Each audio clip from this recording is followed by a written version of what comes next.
পিতা ঈশ্বরের ধন্যবাদ দিই, তিনি আমাদের জন্য পথ প্রস্তুত করেছিলেন প্রভু যিশুর মাধ্যমে, যেন আমরা তার সন্তান হয়ে উঠতে পারি। পবিত্র বাইবেল লুকলিখিত সুসমাচার 22 অধ্যায় 31 এবং 32 পদে প্রভু যিশু পিতরকে বলেন, শিমন শিমন, দেখো, গমের ন্যায় চালিবার জন্য শয়তান তোমাদিগকে আপনার বলিয়া চাহিয়াছে, কিন্তু আমি তোমার নিমিত্তে বিনতি করিয়াছি, যেন তোমার বিশ্বাসের লোভ না হয়, আর তুমিও একবার ফিরিলে পর তোমার ভাতৃগণকে সুস্থির করিও। পবিত্র আত্মার সহভাগিতা প্রার্থনা করি বিষয়টি বোঝার জন্য। প্রভু যিশুকে সমর্পণ করেছিলেন শত্রু হস্তে ইস্কারিওতীয় যিহুদা, আর যে মুহূর্তে প্রভু যিশু দেশাধ্যক্ষ মহাযাজকদের সম্মুখীন হচ্ছেন, দুঃখ ভোগ করছেন, সেই মুহূর্তে তাকে অস্বীকার করেছিল তার প্রিয় শিষ্য পিতর। প্রভু যিশু জানতেন তাকে মৃত্যুতে প্রবেশ করতে হবে, দুঃখ ভোগ করতে হবে, কিন্তু এই সমস্ত ঘটার আগে তিনি পিতরকে বলেছিলেন যে শয়তান তাদের চেয়েছে, কারণ যখন প্রভু যিশু দুঃখ ভোগ করবেন তখন তার শিষ্যেরা ছিন্ন ভিন্ন হয়ে যাবে, তার থেকে দূরে সরে যাবে।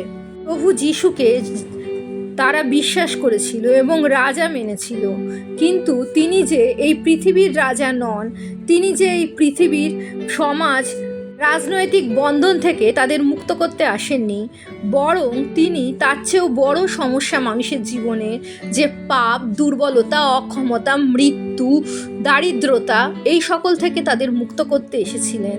তাদের বুঝতে সময় লেগেছিল। অন্তত প্রভু যিশু যতক্ষণ না মৃত্যুতে প্রবেশ করে পুনরুত্থিত হয়েছেন, তারা পবিত্র আত্মা লাভ করেছিল, ততক্ষণ তারা সেভাবে ব্যাপারটা বুঝতে পারেনি। তাই প্রভু যিশু যখন রোমান সৈন্যদের দ্বারা কবলিত হলেন, কারাবদ্ধ হলেন, কারারুদ্ধ হলেন, দুঃখ ভোগ করছিলেন, তখন অবশ্যই তার শিষ্যরা নিজেদের অসহায় মনে করেছিল, এবং যেহেতু প্রভু যিশুর সাথে তারা ছিল, তাদের প্রাণের ভয়ে তারা তাকে অস্বীকার করে, তার কাছ থেকে দূরে চলে যায়। আমরা দেখি 30টি রৌপ্যমুদ্রার লোভে ইস্কারিওতীয় যিহুদা প্রভু যিশুকে রোমান সৈন্যদের হাতে তুলে দেয়। অন্যদিকে পিতর প্রাণের ভয়ে তিনবার প্রভু যিশুকে অস্বীকার করে। প্রভু যিশু যখন তার শিষ্যদের পা ধুইয়ে দিচ্ছিলেন, বলেছিলেন তাকে দুঃখ ভোগ করতে হবে, ক্রুশে তাকে মৃত্যুবরণ করতে হবে এবং তিনি আবার ফিরে আসবেন, সেই মুহূর্তে পিতর তাকে বলেছিলেন প্রভু যিশুর জন্য তিনি প্রাণও দিতে পারেন, এবং প্রভু যিশু তার উত্তরে বলেছিলেন পিতর তিনবার তাকে অস্বীকার করবে এবং 3বার অস্বীকার করার পর মোরগ ডাকবে। এবং এই ঘটনাটি অবশ্যই ঘটে, কারণ প্রভু যিশু ঈশ্বর ছিলেন, তিনি স্থানকালের বাইরে ছিলেন, তিনি সকল বিষয়ে জানতেন যা কিছু ঘটবে। তাই জন্য যখন পিতর তাকে অস্বীকার করে এবং কুক্কুরা ডেকে ওঠে, তিনি পিতরের দিকে তাকান এবং পিতরের মনে পড়ে প্রভু যিশুর কথা, এবং তিনি বাইরে গিয়ে অত্যন্ত রোদন করেন। অন্যদিকে আমরা দেখি ইস্কারিওতীয় যিহুদা, যিনি প্রভু যিশুকে শত্রু হস্তে সমর্পণ করেন, তাকে প্রতারণা করেন, সে যখন বুঝেছিলেন যে একজন ইনোসেন্ট, একজন নির্দোষ মানুষকে তিনি কত বড় দণ্ডের দিকে এগিয়ে দিচ্ছেন, মৃত্যুর দিকে এগিয়ে দিচ্ছেন, তখন তার আত্মগ্লানি হয় এবং সেই মুদ্রা তিনি ফিরিয়ে দিতে চান। কিন্তু যখন সেই যাজকেরা মুদ্রা নিতে অস্বীকার করেন, তিনি সেই মুদ্রাগুলি মন্দিরে ফেলে দেন এবং অনুতাপে, আত্মগ্লানিতে তিনি গলায় দড়ি দিয়ে মরেন। আমরা দেখি পৃথিবীতে যখন প্রভু যিশু ছিলেন, তার শিষ্যেরা তার কত কাছের ছিল। প্রভু যিশু উপমা দ্বারা প্রত্যেকটা মানুষকে স্বর্গরাজ্যের কথা বলেছিলেন, কিন্তু তার শিষ্যদের তিনি তার ইনার মিনিং, উপমার মর্মার্থ বুঝিয়ে দিয়েছিলেন। প্রভু যিশু যত আশ্চর্য কাজ করেছিলেন, প্রত্যেকটা শিষ্য তা প্রত্যক্ষ করেছিলেন। শুধুমাত্র তাই নয়, প্রভু যিশু তার শিষ্যদের প্রেরণ করেছিলেন পবিত্র আত্মায় পরিপূর্ণ হয়ে। যেমন প্রভু যিশু আশ্চর্য কাজ করেছিলেন, রোগীদের সুস্থ করেছিলেন, ভূত ছাড়িয়েছিলেন, ঈশ্বরের রাজ্যের কথা বলেছিলেন, শিষ্যেরা সেই রকমই প্রভু যিশুর মতো কাজ ইসরায়েল জাতির মধ্যে করেছিল। সেই স্বর্গরাজ্যের বার্তা, সুস্থতা, মুক্ত খারাপ আত্মাদের থেকে ইসরায়েল জাতির কাছে তারা বয়ে নিয়ে গিয়েছিল। আমরা দেখতে পাই প্রভু যিশুর এত কাছাকাছি থাকা সত্ত্বেও, ঈশ্বরের এত কাছাকাছি থাকা সত্ত্বেও তারা পাপে পতিত হয় এবং পাপ করার পর একজন আত্মহননের পথও বেছে নেয়।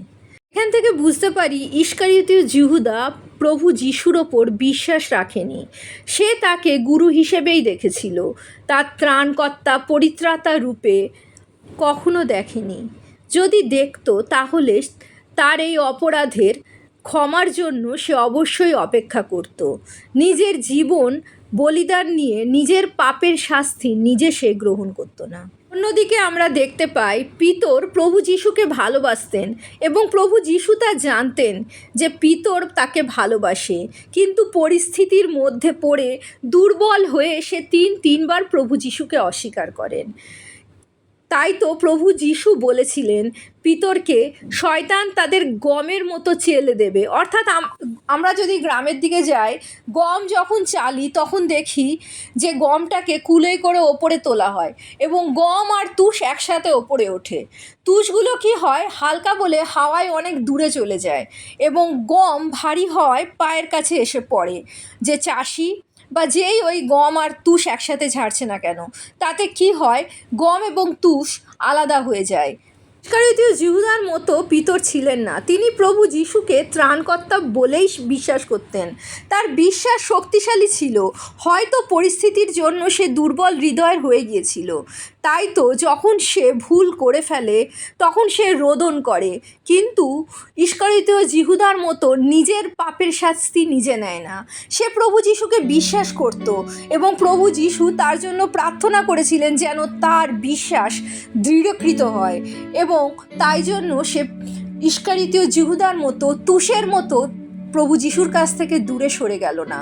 তার জীবনে সেই গমের মতো আলোড়ন সৃষ্টি হলেও, ভয় খারাপ সময় আসলেও সে আবার বিশ্বাসে স্থির থেকে প্রভু যিশুর পায়ের কাছে এসে পড়ল। এখানে দ্রষ্টব্য এই দুই ব্যক্তি প্রভু যিশুর কত কাছাকাছি ছিলেন। আমরা যারা খ্রিস্ট বিশ্বাসী প্রতি সময় চার্চে যাচ্ছি, প্রতিদিন বাইবেল পাঠ করছি এবং চেষ্টা করছি আদর্শ খ্রিস্ট বিশ্বাসী জীবন যেমন হয় সেইভাবে জীবনযাপন করতে, কিন্তু আমাদের জীবনেও ঝড় আসে, শয়তান আমাদেরও সেই গমের মতো উড়িয়ে দেয়। তখনই আমাদের বিশ্বাসের পরীক্ষা চলে আসে। আমরা কি আমাদের দুর্বল মুহূর্তেও প্রভু যিশুর ওপর বিশ্বাস রাখবো? যা কিছু ঘটনা আমরা চোখে দেখছি তাতে বিশ্বাস করব, না বাইবেলের বাক্যে যে লেখা আছে তিনি আমাদের কখনো ছাড়েন না, কখনো ত্যাগ করেন না, আমরা যখন মৃত্যুর ছায়ার উপত্যকা দিয়া গমন করি তিনি আমাদের সঙ্গে সঙ্গে থাকেন, তার ক্ষতর দ্বারা আমরা সুস্থ হই, তিনি আমাদের জন্য দরিদ্র হয়েছিলেন যেন আমরা সমৃদ্ধ হই। এই বাক্যগুলি আমরা আমাদের জীবনের প্রতিকূল সময় বিশ্বাস করছি। যদি বিশ্বাস করি তবে পাপে পতিত হলেও, পিতরের মতো অস্বীকার করলেও প্রভু যিশুর দিকে যখন আমরা ছুটে আসব পরিত্রাণের জন্য, তিনি আমাদের গ্রহণ করবেন। তিনি শুধু পিতরের জন্য বিনতি করছেন না, তিনি আমাদের জন্যও পিতা ঈশ্বরের কাছে বিনতি করছেন। আমরা যে পারফেক্ট নই তা তিনি জানেন, তাই তো আমাদের দুর্বলতা, অক্ষমতা, অসম্পূর্ণতা তিনি ক্রুশে গ্রহণ করে আমাদের সম্পূর্ণ করেছেন। শুধু আমাদের যে কোনো দুর্বল মুহূর্তে, প্রতিকূল পরিস্থিতিতে প্রভু যিশুর ওপর বিশ্বাস রাখতে হবে, পবিত্র আত্মার সহভাগিতায় চলতে হবে, বাইবেলের বাক্যে থাকতে হবে। তাহলেই আমরা ইস্কারিওতীয় জিহুদার মতো নিজেদের কাজের ওপর ভরসা করে প্রভু যিশুর কাছ থেকে দূরে চলে যাব না, বরং পিতরের মতো পদস্খলন হলেও আমরা প্রভু যিশুর কাছে ফিরে আসব, যদি বিশ্বাসে আমরা স্থির থাকতে পারি। প্রভু যিশুর জয় হোক।